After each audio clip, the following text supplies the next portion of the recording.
everyone. Today we're going to talk about some of the complications that come up when you've paid a lot of money to put an air purifier, but you've also paid money to buy a separate instrument to measure the air quality, but the results on your air quality meter are not good. And you call the company that you bought the air purifier from, or you call someone like us as a consultant and you say, I've got an expensive air purifier, I've spent so much money on it, but my results are no good. What do I do? I'm sure many of us have gone through that situation. So let's start with the basics. The first and foremost is that you want to ensure that the sensor that you're using is giving you accurate results. The easiest way to do that, take the sensor, understand where the air is going into that sensor from, put it right at the outlet of the air purifier and see if the reading is coming down. If the reading comes down to close to zero, or if not zero, but close to zero, you know that the sensor is okay. First check. We've ensured that the sensor is fine.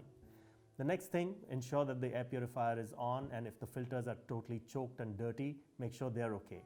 Now, assuming that your filter is fine and your sensor is fine, what are some of the other things that could be a challenge because of which the readings in your room are not good? And we'll talk about a couple of those really quickly.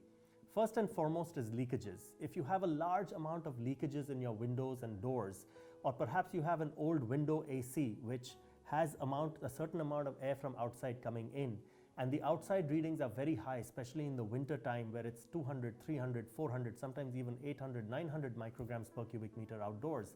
That dirty air, when it's coming in through under the door of that balcony, under the door of the bedroom, and it's mixing with the air in the room, your readings can be high.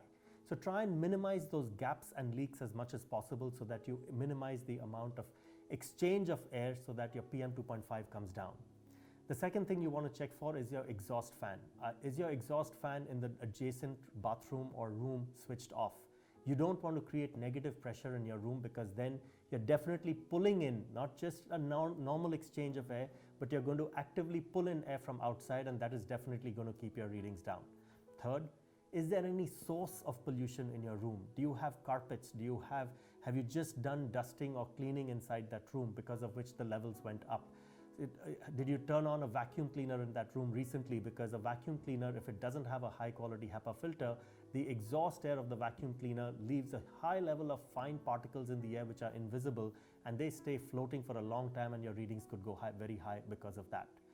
And finally, one thing that I want you to and this is a little bit more technical, what kind of air conditioner do you have? A lot of times we get complaints from people who are running an air conditioner in the summer months or just before it gets really cold, and when it starts to get really dirty outside, and they start complaining that my air, especially when I put on the air conditioner, starts to get really bad.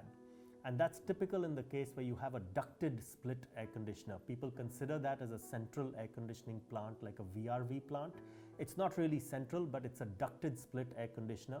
You have the indoor unit in a false ceiling just outside your bedroom, perhaps in the living room or in the corridor outside.